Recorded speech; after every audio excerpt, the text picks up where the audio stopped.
भाइयों को नमस्कार, सप्रेम जय Bhim. Republican party of India secular की ओर से आज हमारे अपने पार्टी में अनेक राजनीतिक दल के पदाधिकारी और कार्यकर्ता प्रवेश कर रहे हैं। उसकी सूचना देने हेतु आज हम लोगों ने आप लोगों के मध्य रवि भवन में पत्रकार वार्ता का आयोजन किया है। आप सभी लोग जानते हैं कि देश की वर्तमान राजनीतिक परिस्थिति विकट है। अभी हाल में ही हुए महानगर पालिका चुनाव और उसके पहले के लोकसभा विधानसभा चुनाव में हम सब लोग महसूस कर रहे हैं कि अब चुनाव में चुनकर आने के लिए उम्मीदवारों के लिए नैतिकता की आवश्यकता नहीं बची। धनबल बाहुबल के आधार पर चुनाव होते हैं। आम जनता की जिंदगी से जुड़े हुए ज्वलंत मुद्दे और जो संवैधानिक हक और अधिकार है, यह मुद्दे चुनाव के दरमियान डाउन हो चुके हैं। ऐसे कठिन परिस्थिति में डॉक्टर बाबा साहब अम्बेडकर जी द्वारा स्थापित रिपब्लिकन आंदोलन का हम एक अंग है, Republican party of India secular. साधन संसाधन की कमी के बावजूद भी हम लोग अपने सिद्धांतों के साथ समझौता न करते हुए और आम जनता के मुद्दों पर लगातार निरंतर लड़ते हुए हम लोग इस देश के अंदर में, राज्य में और शहर में राजनीति करना चाहते हैं।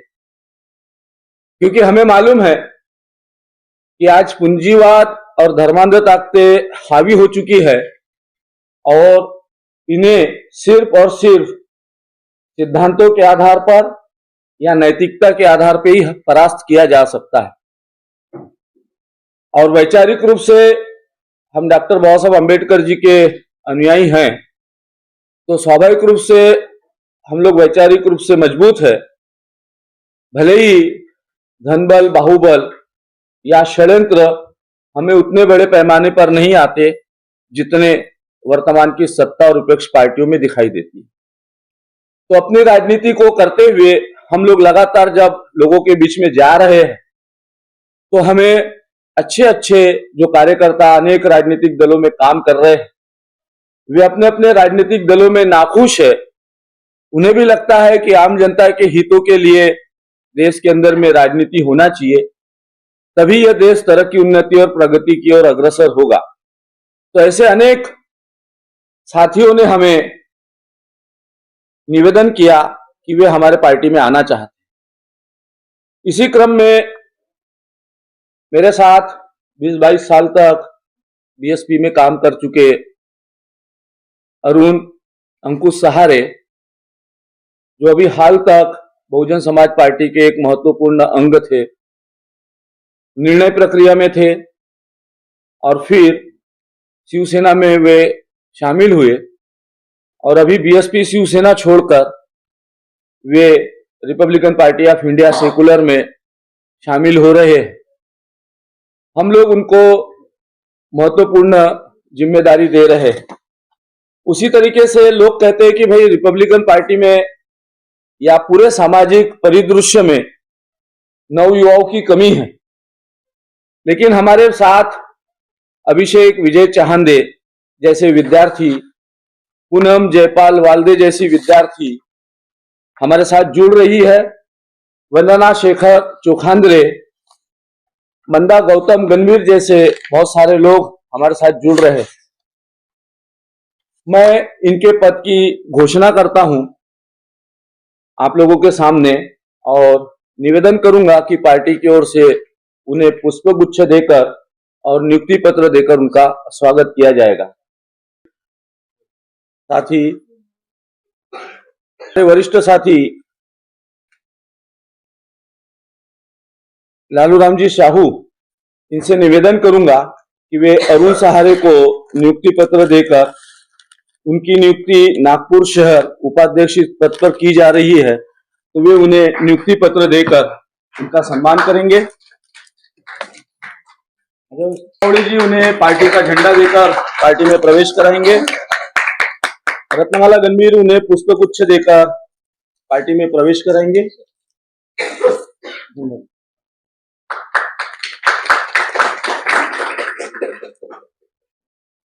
मैं हमारे उत्तर नागपुर के अध्यक्ष संजय आवड़े जी से निवेदन करूंगा कि वे उनका नियुक्ति पत्र देकर स्वागत करें। रत्नमाला गणवीर मैडम पुष्पगुच्छ देकर, और हमारी उत्तर नागपुर के अध्यक्ष सुरेखा ताई ये उनका झंडा देकर उन्हें पार्टी में प्रवेश कराएं। अभिषेक विजय चांगला एकच घ्या ना, झेंडा सारखेच आहे ना, एकच झेंडा दाखवा। इसको एक हाथ लगा अभिषेक। ठीक है। सेकुलर महिला फ्रंट उत्तर नागपुर की महासचिव के रूप में हम लोग पूनम जयपाल वालदे इनकी नियुक्ति कर रहे हैं। मैं रत्नमाला गणवीर नागपुर शहर अध्यक्षा सेकुलर महिला फ्रंट की इनसे निवेदन दूंगा कि वे उनका देकर उनका स्वागत करेंगे। जाओ ऐसे दे दो।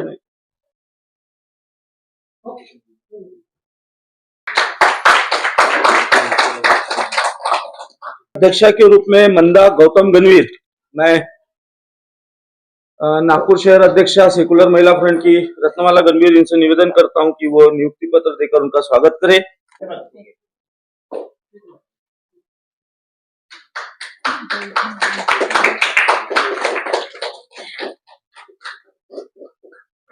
फ्रंट में Republican party of India secular में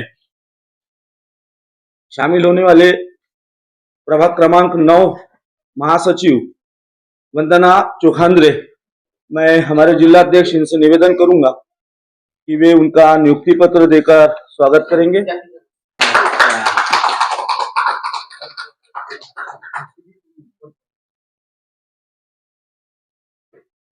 अंबादे जी, स्वराज मानवटकर, प्रेम टाइवाड़े और हमारे साथ यहाँ बहुत सारी महिला उपस्थित है।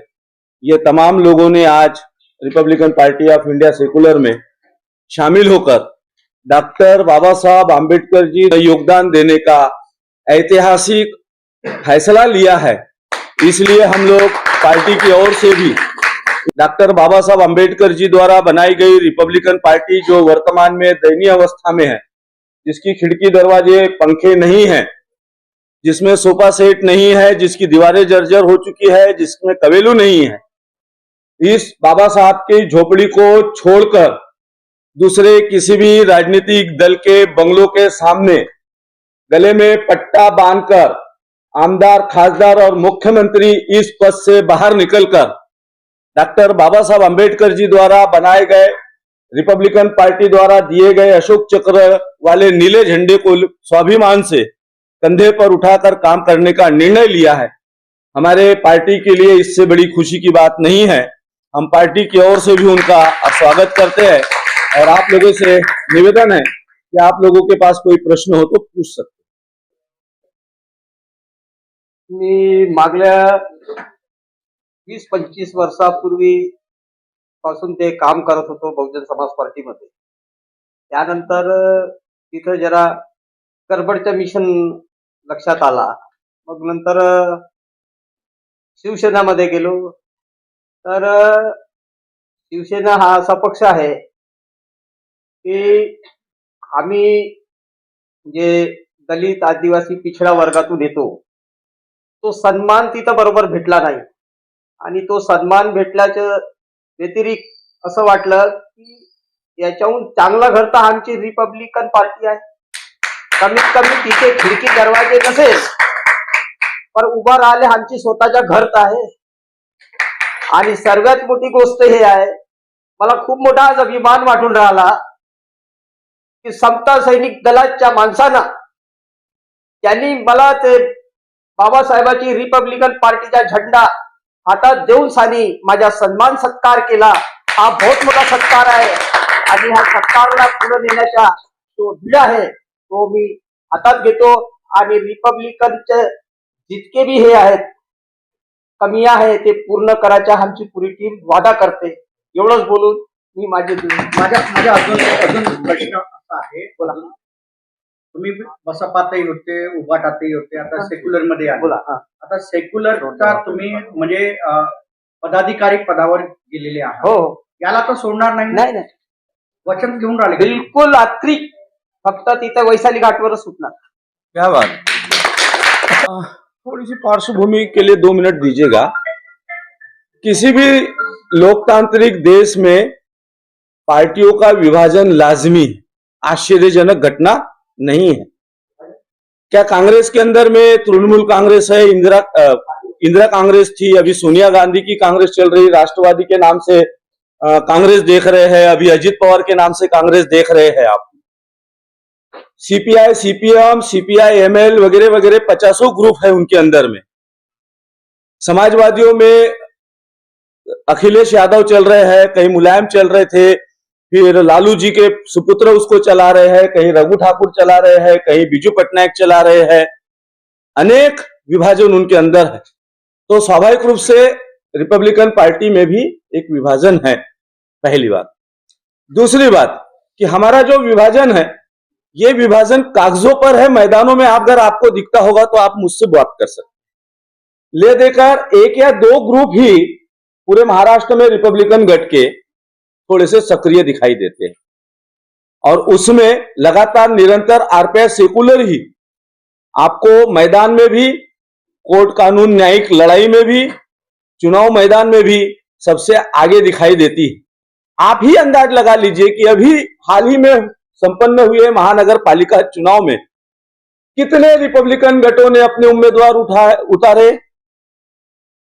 1 या 2।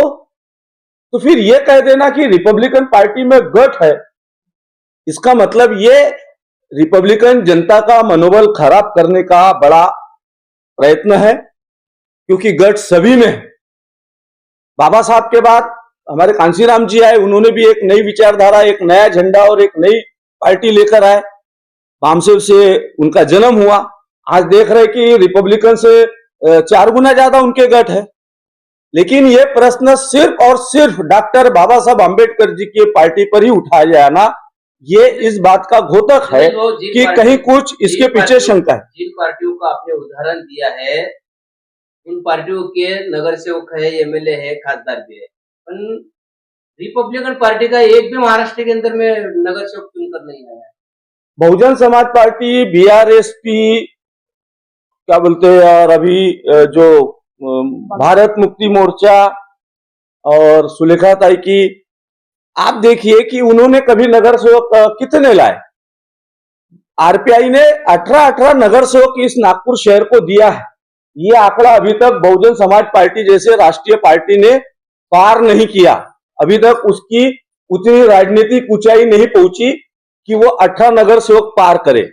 दूसरी बात कि आज से 25 साल पहले जब उमाकांत रामटेके नागपुर लोकसभा का चुनाव लड़ रहे थे, जनसंख्या कम थी, तब भी बहुजन समाज पार्टी जैसे राजनीतिक दल ने 1.25-2 लाख वोट लेने का हौसला अभी तक 25-30 सालों में नहीं दिखाया है।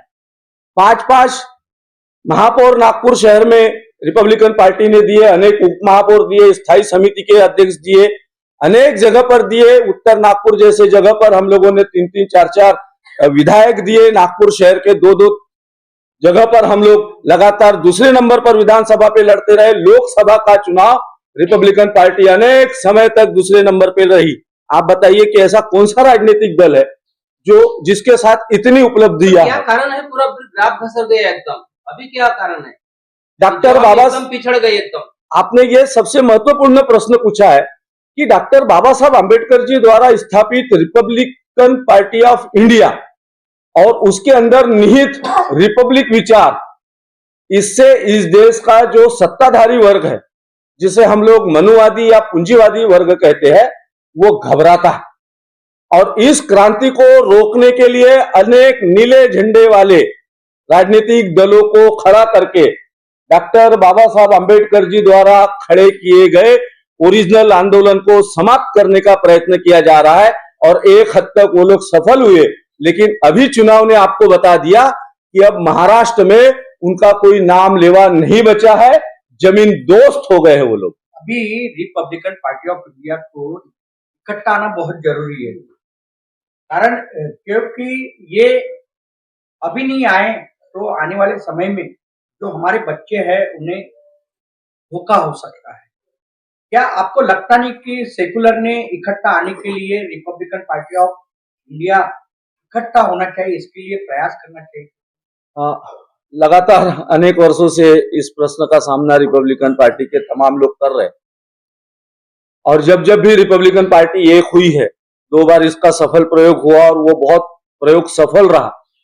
जब हम लोगों ने 4 सांसद भी चुनकर लाए थे और बहुजन समाज पार्टी 2 या 3 सीटों में सिमट गई, तो हम अगर जिस दिन एक हो जाए तो स्वाभाविक रूप से इस देश के अंदर में वर्तमान में देश जिस कठिन परिस्थिति से गुजर रहा है, यानी संविधान खतरे में है, लोकतंत्र को संकुचित किया जा रहा है, मानवाधिकार का हनन किया जा रहा है, लगातार निरंतर अन्याय अत्याचार की घटनाओं में बढ़ोतरी हो रही है, महिलाओं का शोषण हो रहा है, बोलने की आजादी छीन ली जा रही है, तमाम प्रकार के अन्याय अत्याचारों का सामना हमको देखने को मिल रहा है और विपक्ष में रहने वाली कांग्रेस, सपा, बसपा वगैरह वगैरह तत्सम पार्टियां इस अन्याय अत्याचार के खिलाफ आवाज उठाने में असफल दिखाई दे रही है। इसलिए आज हम लोग आह्वान करते हैं जनता को भी और तमाम रिपब्लिकन पार्टी के छोटे मोटे साथियों से कि भाई आइए, ये समय बाबा साहब हमें पुकार रहे हैं, क्योंकि रिपब्लिकन पार्टी का स्थापना करते वक्त बाबा साहब अंबेडकर जी ने कहा था कि इस देश का लोकतंत्र 4 खंभों पर खड़ा है, एक शासन, प्रशासन, न्याय व्यवस्था और मीडिया। और आज अगर ये चारों स्तंभ लोकतंत्र को संभालने में असफल दिखाई दे रहे हैं, तो फिर रिपब्लिकन पार्टी ऑफ इंडिया का प्रत्येक कार्यकर्ता संविधान की अमल बजावनी होनी चाहिए, इसके लिए वो जान की बाजी लगाकर मैदान में उतरेगा। इसलिए हमारे कंधों पर ये जिम्मेदारी आन पड़ी है, तो हम लोग एक होंगे, निश्चित रूप से एक होंगे और आगे आकर इस देश के धर्मांध लोकतंत्र और संविधान विरोधी ताकतों को मुंह तोड़ जवाब सिर्फ और सिर्फ आरपीआई देगी। नहीं, आपने कहा कि इकट्ठा आने को होना, नेतृत्व कौन करेगा? नेतृत्व के लिए डॉक्टर बाबा साहब अम्बेडकर जी ने जिस तरीके से इस देश का संविधान लिखा, जो हम सब लोगों के लिए प्राण प्रिय है, लेकिन हमारी बदमाशी देखिए कि डॉक्टर बाबा साहब अम्बेडकर जी ने रिपब्लिकन पार्टी ऑफ इंडिया का भी संविधान लिखा, हम उसके प्रति कभी संवेदना व्यक्त नहीं करते, हमने पढ़ा भी नहीं। क्योंकि मेरा सवाल वो नहीं, नेतृत्व कौन करेगा? मैं आपको उसी में लेकर आ रहा हूं ना। और वो संविधान जो है रिपब्लिकन पार्टी ऑफ इंडिया का, वो कहता है कि नेतृत्व कौन करेगा। अगर हम बाबा साहब अम्बेडकर जी को मानने वाले उनके अनुयायी हैं, तो हमको हमारे पास से अलग से दिमाग लगाने की जरूरत नहीं। आरपीआई का जो संविधान है, वो संविधान पढ़ा जाए और उस संविधान के अनुसार नेतृत्व दिया जाए। किसको देना चाहिए नेतृत्व? जो भी संविधान द्वारा निर्देशित उन नियमों को प्राप्त कर लेता है, वो नेतृत्व करेगा। आपका विचार बताइए ना, आप किसको अगर मान के चलो, अगर रिपब्लिकन पार्टी ऑफ इंडिया इकट्ठा आती है, तो ये अम्बेडकरी समाज का नेतृत्व कौन करने को होना, ऐसे आपको लगता है? रिपब्लिकन पार्टी की संस्कृति रही कि वो नेताओं के प्रति भक्ति नहीं रखते। जैसे अन्य राजनीतिक दलों में उनका जो नेता होता है वही अंतिम सत्य कहते हैं वो लोग, और उसी को ही महामानव करके पूजा पाठ और स्तुति करते रहते हैं। हम रिपब्लिकन पार्टी के लोग बाबा साहब द्वारा दिए गई विचारधारा को ही अंतिम लक्ष्य मानते हैं, सम्मान देते हैं। तो हमारे लिए नेतृत्व का जो मुद्दा है वो गौण होता है। नेता हम में से कोई भी बने, लेकिन अगर वो बाबा साहब द्वारा दिए गए तत्वों को, विचारों को, लक्ष्यों को, उद्देश्यों को और सिद्धांतों का पालन करता होगा, तो वो नेतृत्व कोई भी आम आदमी कर सकता है। हम किसी का नाम लेकर या किसी का विरोध कर कर विवाद में नहीं जाना। यानी अम्बेडकरी समाज ने इकट्ठा आके अपना नेता चुनना चाहिए, ऐसी आपका कहना है? निश्चित रूप से संविधान के अनुसार, और अभी तक चुनाव होते रहे। ये रिपब्लिकन पार्टी का ही इतिहास है कि जिसके वार्ड अध्यक्ष बनने के लिए चुनाव होते रहे। अभी तक आपको कांग्रेस, बीजेपी, बसपा, मनसे, राष्ट्रवादी, शिवसेना, वंचित वगैरह किसी राजनीतिक दल में संस्कृति नहीं दिखाई देती। ये सिर्फ और सिर्फ रिपब्लिकन पार्टी का वार्ड अध्यक्ष के चुनाव होते थे, युवक आघाड़ी के चुनाव होते थे, कल पार्टी का शहर अध्यक्ष का चुनाव होता था। ये चुनाव, हम जब लोकतंत्र को मानते हैं तो लोकतंत्र को हम लोग अपनाते भी। मतदारांचा एक मोठा विचार पडतो जेव्हा मतदान करायला जातं तेव्हा की पक्ष वेगवेगळे आहे आणि त्यांना कोणाला मत दिलं पाहिजे। लोकांमध्ये चर्चा चालू आहे की सर्व पक्ष एकत्र येऊन ज्याची जिथे ताकद आहे तिथे आपण एकच कॅन्डिडेट दिल्याने त्यांच्या विरुद्ध दुसरा न उतरल्याने विजय निश्चित होणार आहे. याकरता तुम्ही सगळ्यांना संघटित करून याच्यावर तुम्ही काय तोडगा काढणार का? हाँ, इनका उप प्रश्न है आपका। अभी मैं प्रभाग क्रमांक 9 में Republican party of India secular का उम्मीदवार। अब आरपीआई का वहां कोई और उम्मीदवार 4 कैटेगरी से लोगों को चुनकर भेजना है, तो कोई भी रिपब्लिकन पार्टी का अन्य उम्मीदवार नहीं था। इसका मतलब जब मैं अकेला ही उम्मीदवार था तो फिर मुझे और लोगों को एकजुट करने की जरूरत है क्या? फिर आप जो बहाना बता रहे कि लोगों का कहना है कि ये मिलकर लड़ो, अरे ये कस तो उम्मीदवार है, फिर उसके पीछे क्यों नहीं खड़े हुए? स्वाभाविक है, जब एक ही उम्मीदवार है तो फिर वो जब एक है तो उसके पीछे क्यों नहीं खड़े हुए? इसका मतलब इस प्रश्न के अंदर में कहीं ना कहीं हमारे विरोधियों द्वारा फैलाया गया षड्यंत्र है कि हमारा मनोबल खत्म हो। जब एक उम्मीदवार दे रहे तो चुनकर दो। आपको कांग्रेस को चुनकर देना पसंद है ना, आप बीजेपी को दूसरे नंबर पे ला लेते ना, आपको नीले झंडे वाले को तीसरे चौथे नंबर पे ला लेते ना। लेकिन जिसके भरोसे पूरी जिंदगी जी रहे हैं, उस हमारे बाप के बाप ने दी हुई रिपब्लिकन पार्टी को अगर हम एक वोट नहीं देते तो फिर हम लोग बहाने बनाते हैं। आपण यासाठी बहुजन समाज पार्टी या वंचित बहुजन आघाडी या वेगवेगळ्या संघटनांतून चर्चा केली होती का या विषयावर? इसके लिए फिर आपको एक पार्श्वभूमि बताना पड़ेगा कि हम लोग, ये देश रिपब्लिक भारत का संविधान को मान्यता देता है। रिपब्लिक ये विचारधारा है, व्यवस्था है, शासन करने की व्यवस्था है, और इस विचारधारा के विरोध में या इसके समकक्ष या इसके प्रतिस्पर्धा के रूप में देश के अंदर में गांधी जी की विचारधारा है, गोलवलकर की विचारधारा है, मार्क्सवादी विचारधारा है, समाजवादी विचारधारा है। उसी तरीके से बहुजन समाज पार्टी की भी अपनी एक बहुजनवादी विचारधारा है। तो बाबा साहब द्वारा दी गई विचारधारा और कांसीराम द्वारा दी गई विचारधारा में फर्क, वंचित बहुजन आघाड़ी की विचारधारा में और बाबा साहब द्वारा दी गई रिपब्लिक विचारधारा में फर्क, दोनों की पार्टियों में फर्क है, झंडों में फर्क है। तो अतः हम लोग पहले ये चाहते हैं कि जो लोग बाबा साहब आंबेडकर जी की रिपब्लिक विचारधारा के नीचे काम करते हैं, अगर हम लोग उनको एकजुट कर ले तो हमारे जो सम विचारी विचारधारा है, जिसको बहुजनवादी कह सकते हो, जिसको आप कहते हैं गांधीवादी कह सकते हो, जिसको आप समाजवादी कह सकते हो, उनके साथ हम मिल सकते हैं।